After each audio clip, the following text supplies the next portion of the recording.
그동안 실증으로 데이터도 있고 이렇게 하면 작게는 수백만에서 많게는 수천만을 절약할 수 있는 비법을 공개하도록 하겠습니다.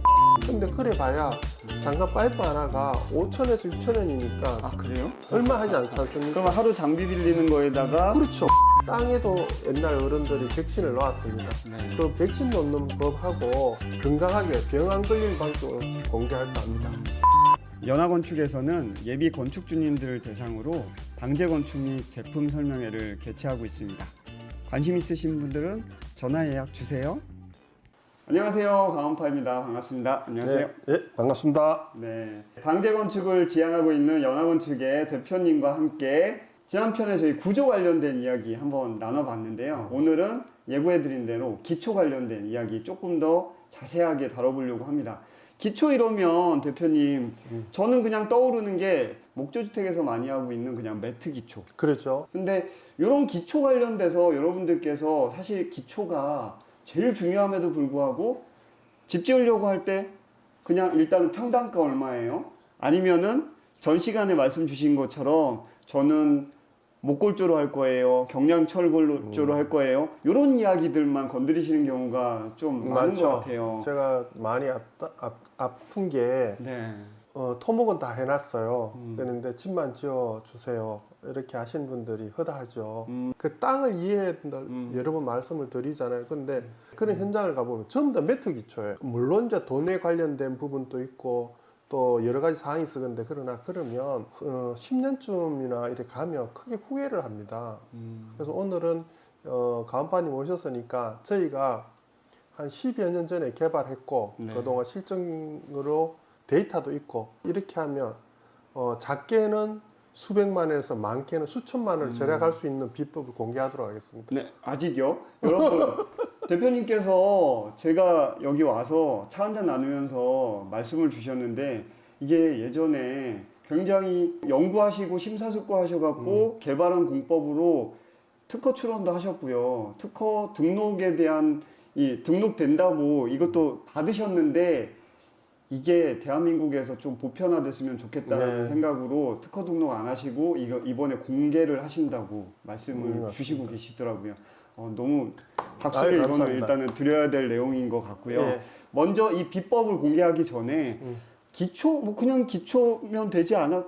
기초 그냥 콘크리트 치고 바닥에 그래 놓으면 되지 않아? 수평만 맞으면 되는 거 아니야? 이렇게 생각하시는 분들 위해서 기초의 종류가 요런 것들이 있고 예, 요거 한번 정의 한 번만 잡고서 가죠. 우리가 이거는 이제 학교에서 배우는 방식입니다. 네. 근데 우리가 일반적으로 하는 기초 하면 대부분 요런 식으로 밑에 쭉 치는 매트 기초를 합니다. 가만 보면 기초로 해놓고 뭐 푸팅 기초, 전면 기초, 뭐 선단 지지 말두고, 뭐 마찰 맞두고 많잖아요. 어려운 용어가 많네요. 많죠. 근데 이게 대학을 가면 기초 과정 중에 많은 부분을 할애를 합니다. 왜 그러냐면 대한민국은 산악이라든가 여러 가지 안방과 지질로 구성되어 있잖아요. 그렇다면 그 기준이 되는 기초들을 일정하면 안 돼요. 우리가 이제 산이나 지형을 딱딱한 고체라 생각하지 말고 유기체, 흘러가는 거라고 생각하면 거기에 내 집을 배라고 생각했을 때 흔들릴 거 아닙니까? 네. 그럼 위에 당연히 금이 가고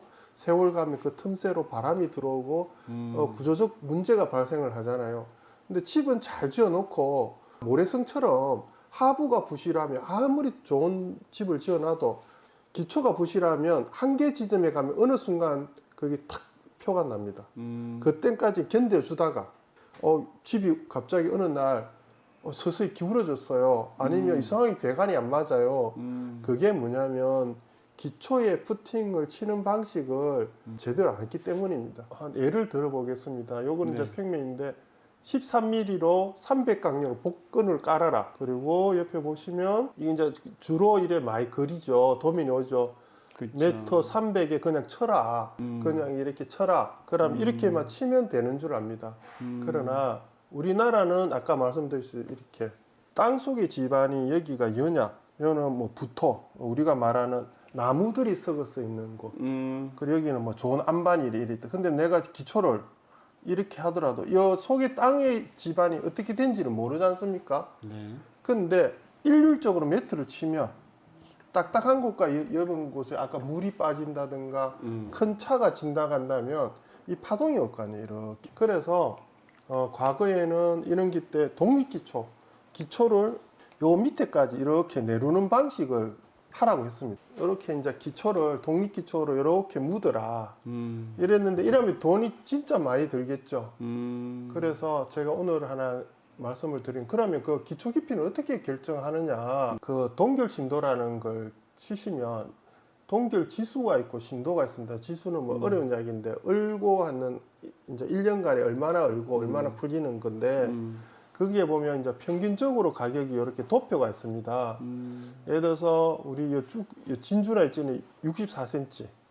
그런데 뭐 위로 올라갈수록 음성 같은 데는 거의 1m 정도, 98cm. 그러면 뭐냐면 기초를 할 때 그 밑에까지 독립기초가 내려가 줘야 된다. 그러면 생각을 해봐도 그까지 한쪽을 파서 깊이 묻으면 엄청난 돈이 들잖아요. 그래서 대안을 생각한 거예요. 매트 기초에서 저렴하게 이걸 내려가면서 할 수 있는 방법이 없을까? 그래서 저희가 생각한 게, 옛날에 저희가 이제 건물할 때 항타로 하는데, 모든 집 공사할 때 공투 포크레인 부르잖아요.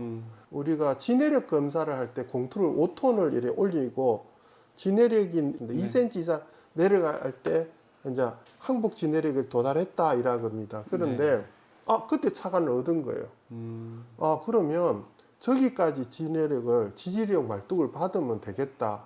그래서 가장 좋은 방식들을 알다가 항타 방식을 이렇게 알게 되었습니다. 특허낸 이름이 지지말뚝 항타식 공사, 이렇게 이제 특허에 내는 방식인데, 무슨 말, 단순합니다. 어려운 게 아니고, 여기 이제 사진을 하나 보여드릴게요. 이런 식으로 파일을 박는 겁니다. 요게 파이프 같이 생겼는데, 비계 파이프 쓰는 거, 50mm. 비계 세울 때 쓰는 그런 파이프를 땅에다가 이렇게 박아주는 거군요. 이런 식으로 요 이유단을 연장을 합니다. 이렇게 밑에 하나 박은 걸 연결해서. 그러니까 이제 2m짜리가 다 들어가 버리면 또 하나 위에서 올려고 또 하고 또 하고 또 하고, 그러면 일정 치마 기간 동안 내려갈 수 있게. 자, 그러고 나면 저희가 파일을 이렇게. 요게 금방 비계로 된 그 파일이고, 그렇죠. 요게 더 이상 내려가기 힘들 때까지 소리가 팅팅팅 납니다. 요거는 같은 부지 내에서도 여기는 하나만 들어가고 여기는 뭐 맞습니다. 하나 반 두 개가 들어가고 뭐 이렇게 보통 좀 다르겠네요. 다르죠. 그러니까 부지가 다 틀린 거죠. 부지를 이제 예를 든다면 이제 약식으로 한번 그려봤습니다. 이제 작은 부지일 때 2m 이제 안에까지 박으면 좋습니다. 좋은데 정 안 되면 테두리로. 가장자리 쪽에 2m 간격으로 다 하고 났으면 이렇게 이제 파일을 했는 부분에 용접을 합니다. 그 다음에 하고 나면 이렇게 이제 박는 과정이고요.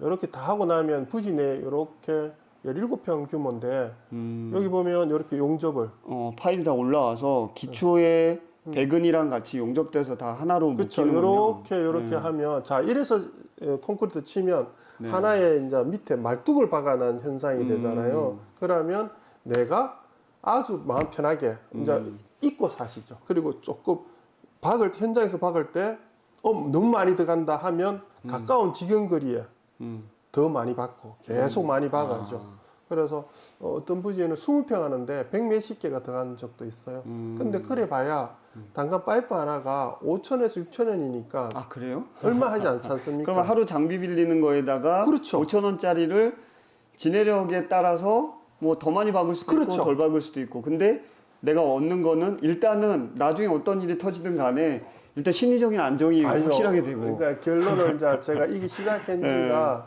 15년 정도의 시간이 흘렀는데, 저희 집도 이 방식으로 했거든요. 했는데 진동이 엄청 옆에 큰 도로가 있고 이랬는데 안정감이 있습니다. 그리고 이 이야기는 이제 하는 이유는 제가 그냥 한두 채 해보고 말씀드린 거 아니니까 수백 채를 해보고 그게 안정감을 찾아서 말씀드리니까 여러분 하시면 그 공사비를 엄청 줄일 수 있다.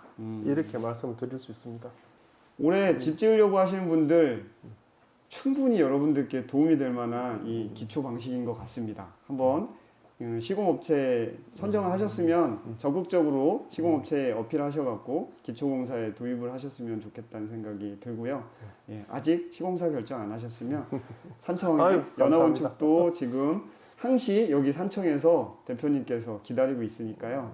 밑에 좌표 남겨드릴 테니 한번 상담 신청하시고 예, 건너오시면 좋을 것 같습니다. 일단 대표님께서 말씀해주신 시공 방식으로 굉장히 안전하게 이제 기초를 칩니다. 근데 대표님께서 방제 건축이라는 차원에서 예. 굉장히 저렴하게 저희 코로나, 사스, 뭐 예전에는 스페인 독감 이 바이러스 때문에 많은 분들이 어쨌든 그런 사건들이 있었는데요. 그렇죠. 안타까운 일이 있죠. 그러니까 그런 것들을 방지할 수 있는 아주 저렴하게 방지할 수 있는 또 네. 비법이 있으시다면서요. 땅에도 옛날 어른들이 백신을 놓았습니다. 네. 그 백신 놓는 법하고 건강하게 병 안 걸리는 방식으로 공개할까 합니다. 지금 요 자리는 사과밭에 집을 지으려고 한 자리입니다. 근데 네. 갑자기 보면 뭐 하얀 가루가 네, 있고 허연계 저게 예, 뭐가 있네요. 예, 저게 생석회입니다. 생석회. 예, 생석회. 음. 자, 우리가 바다에도 녹조가 일어나잖아요. 네. 그럼 물고기들이 죽잖아요.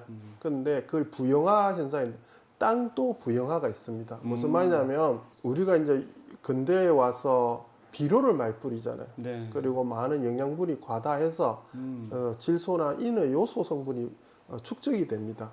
그냥 집을 지으면 그 속에는 미생물도 있고 들쥐도 있을 수 있고 모르는 균들이 많을 거 아닙니까? 그러면 저희가 하는 방제 방식으로 하기에는 돈이 너무 많이 드니까 이 상태에서 짓고자 하는 분들이 많을 거 아니에요. 그러면 가장 선행해야 될 게 생석회나 마사를 섞어서 이제 땅을 다지는 방식이에요. 생석회를 끓이면 어떻게 했냐면 이게 물 수화 반응이 일납니다. 온도가 200도 정도 올라가요. 이제 열이 확 연기가 납니다. 200도까지 그러니까 올라가니까 소독이 되겠네요. 세우죠. 그러니까 땅 속에 있는 균들을 다 죽이고 다 합니다. 물을 뿌리면 어떤 현상이 일어나면 소석회로 변합니다. 생석회를 열 반응, 수화 반응이 일어나서 네. 그 다음에 일어나는 현상이 소석회. 소석회는 뭐냐면 강알칼리성을 띱니다. 강알칼리성은 잘 알겠지만 네. 균들이 보통 5.5 pH에 죽는데 강알칼리를 띠면 보통 11에서 12가 나와요. 그래서 균이 아예 못 사는 상태가 되죠.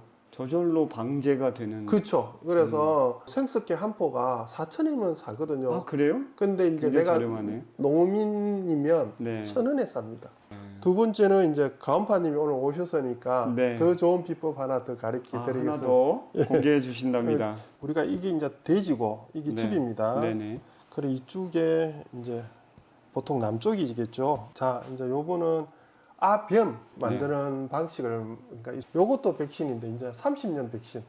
그러니까 요 건물을 짓고 있으면 당연히 뒤가 높고 앞이 낮습니다. 그러면 어떻게 하냐면 소금 세무디기 10kg짜리 세무디기를 뒤를 땅을 파셔서 묻습니다. 그리고 돌을 하나 약간 얹어 놓으면 됩니다. 이게 백신입니다. 아 그러면 이게 집에 땅이 기울기가 있으니까 땅이 그러니까 흡수되면서 여기 저기까지 쫙 여기 흡수가 이제 되는 건가요? 묻어놓은 적에서 이제 땅 속으로 네. 소금물이 이렇게 흘러갈 거 아니에요, 이렇게. 그러니까 이제 보통 한 두세 개를 묻습니다. 이쪽 구덩이를 파서. 근데 이걸 왜 하느냐? 그러니까 산 뒤쪽에 참나무 계열이 많은 터에서는 이렇게 하시라고 합니다. 이 소금이 이제 계속 녹아가면서 그 물로 소금물이 약간 흘러갈 거예요. 네. 이 소독이 되는 현상입니다. 이것도 저희가 옛날에 그 막걸리 대말 사주고 어른한테 배운 기술인데 그 어른이 말씀이 집을 지을 때 네. 집 뒤쪽에 있는 장치를 해두면 그 한 대가 지나고 두 대가 지나도 집이 건강해지더라. 듣고 보니 저도 몇 번 해봤는데 네. 벌레들이 없어지더라 하더라고요. 제가 이 이야기를 하는 건 선조들이 집 짓는 방식은 땅에 기대어 산다는 걸 확실히 인식하고 집을 짓는다. 내가 저 땅에 기대어서 어떻게 살 것인가 그렇게 하면 좋을 것 같습니다. 네. 여러분 지난 영상에는 구조 관련된 부분, 이번 영상에서는 기초와 그리고 방제를 할 수 있는 노하우 두 가지까지 이렇게 공유를 해주셨는데요. 결국은 건강한 장수면 주택을 지을 수 그렇죠. 있는 좋은 방법이 아닐까 싶습니다. 앞으로도 대표님께서 이런 노하우 그리고 연화건축에서 계속해서 연구 개발하는 모습들을 여러분들께 하나씩 하나씩 또 공개해 주실 기회들을 만들어 주신다고 하니까요. 연화건축 계속 관심 있게 지켜봐 주시고요. 집 이제 지으려고 예정하시는 분들은 언제든지 열려 있으니까요. 산청으로 나들이 삼아 오셔서 상담하고 가시면 좋을 것 같습니다. 오늘 영상은 여기까지 할게요. 다음 영상에서 뵙겠습니다. 네, 감사합니다. 네, 감사합니다.